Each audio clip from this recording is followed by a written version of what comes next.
The Dragon Ball franchise is filled with epic battles, awesome transformations, and giant gaping plot holes. Let's look at some of the major unanswered questions you won't be able to stop thinking about.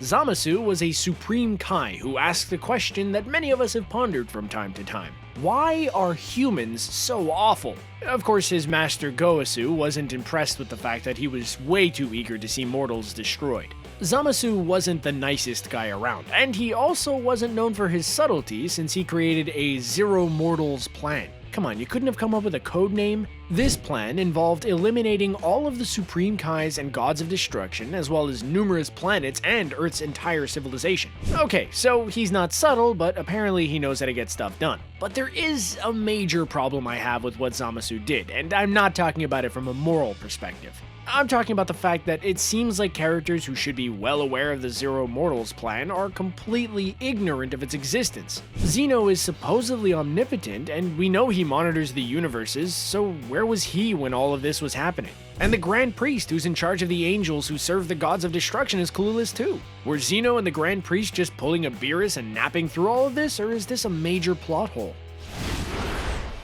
In the original Dragon Ball series, Goku's Tale often served as a plot point, but as time passed, the lore of Saiyan's tales grew more and more inconsistent. Originally, his tale was a weak point that could be exploited in battle, and during a full moon, it would cause him to transform into a terrifying Great Ape.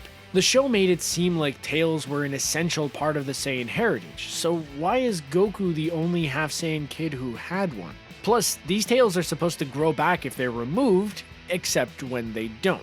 Goku lost and regained his tail a few times in Dragon Ball, and we've seen Gohan's grow back too. But at a certain point, it just stopped happening with no explanation. Did Akira Toriyama just get tired of growing tails? And since Saiyan's tails are tied with their ability to turn into a Great Ape, I have another question. Does Goku still not know that he crushed poor Grandpa Gohan as an Ozaru? In the original Dragon Ball, his friends decided he was better off not knowing, which makes sense considering he was a child. But has nobody filled him in on what really happened to Grandpa Gohan? I would be surprised that he didn't figure it out himself, but this is Goku we're talking about here. He's known for his fighting skills and mysterious disappearing tail, not his brains.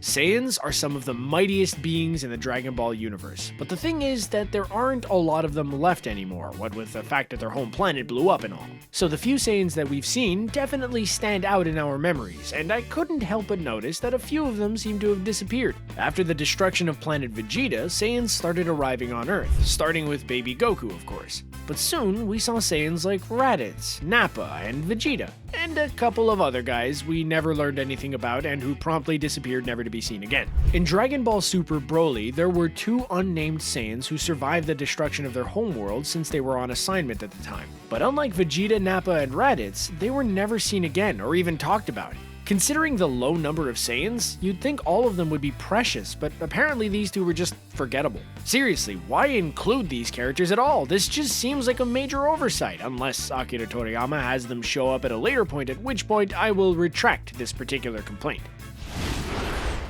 Beerus is a lot of things. He's powerful, lazy, a demanding food critic, and he might also be a bit of a liar. Hey, he's a god of destruction, not a god of always telling the truth. The reason I'm leveling this accusation against our good friend Beerus is because of a statement he made during the movie Battle of Gods. While Beerus is bragging about all of his terrible accomplishments, he mentions that he was the one who caused all of the dinosaurs to go extinct on planet Earth. Well, that would be pretty impressive if it were true, and based on everything I've seen, it isn't. In the original Dragon Ball series, the world was absolutely crawling with dinosaurs. There were also a few of them lurking around in Dragon Ball Z. Clearly, Beerus wasn't telling the truth about wiping them all out, but why would he make something like this up? He can destroy entire planets on a whim, so why lie about something as comparatively unimpressive? You'd think deities wouldn't feel the need to make stuff up considering the fact that they can accomplish amazing inhuman feats at any time, but apparently not. It's hard to say whether Beerus was simply mistaken about taking out all of the dinosaurs, or whether he was just trying to make himself sound more impressive, but either way, it doesn't make a ton of sense.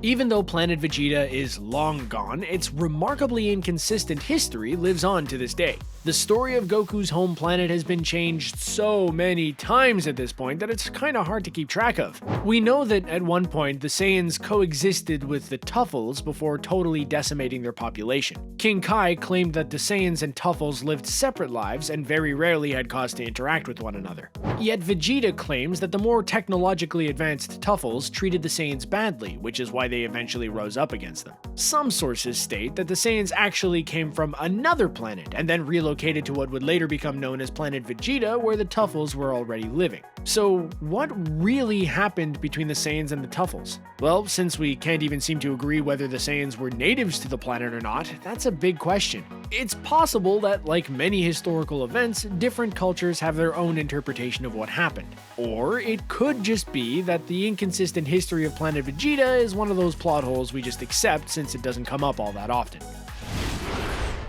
As great as the Cell Saga is, there are definitely some moments I cannot help but question.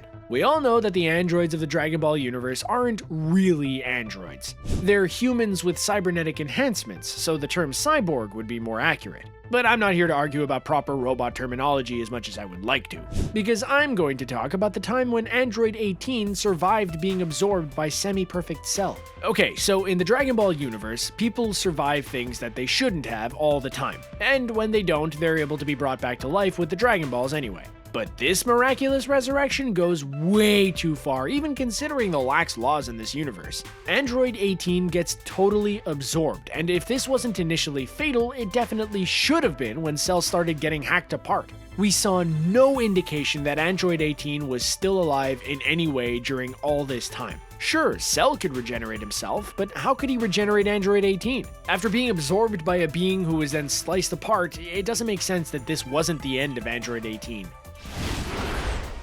The Dragon Ball franchise has been going on for a long time, so it's not a surprise that there have been tons of characters along the way. There are plenty of them who show up in a single episode or even a couple, never to be seen again, and that's totally fine. But then there's Launch. Yeah, you might remember her since she was a regular character for most of the Dragon Ball series. She went from being a kind, soft-spoken, blue-haired woman to a blonde criminal through the act of a simple sneeze. Not only was she not a one-off character, but we actually saw her grow and change. Gradually, the blonde Launch became less unpredictable and dangerous and actually showed some loyalty toward her friends, before disappearing, never to be seen again. Nobody ever mentions her, we don't see her anymore, and it's like she simply ceased to exist. When asked about her, series creator Akira Toriyama stated that she had settled down on a farm with Tenshinhan and Chaozu. So he pretty much gave fans the exact same explanation my mom gave me when I asked what happened to my pet goldfish.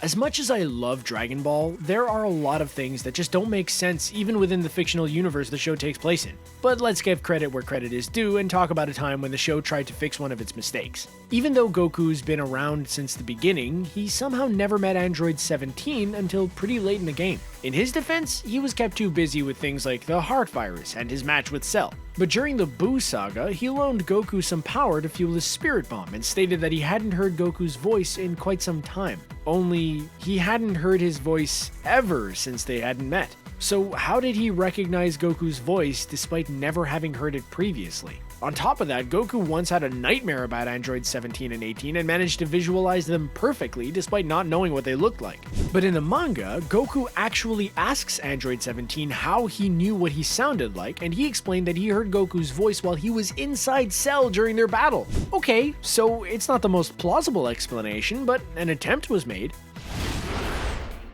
Most people in the Dragon Ball universe believe that Mr. Satan is the most powerful guy around, and the reason behind that is pretty confusing. He claims that the Z Fighters are just using special effects and faking all of their amazing techniques. But the problem with that is that there's so much evidence that what they're doing is real. I mean, how many times have they seen the moon completely annihilated? That's kinda hard to fake. They pretend like aliens don't exist, but did they forget the time that Piccolo Daimo took over the entire world? That creature even displaced the Honorable King Furry as supreme ruler. How could history possibly forget that? Mr. Satan may be able to spin a convincing tale, but there were so many instances of incredible behavior before he showed up. What about the time when Goku turned into a giant ape in front of everyone? Apparently, all of humankind barely blinked an eye at this totally normal occurrence to have happened during a fighting match.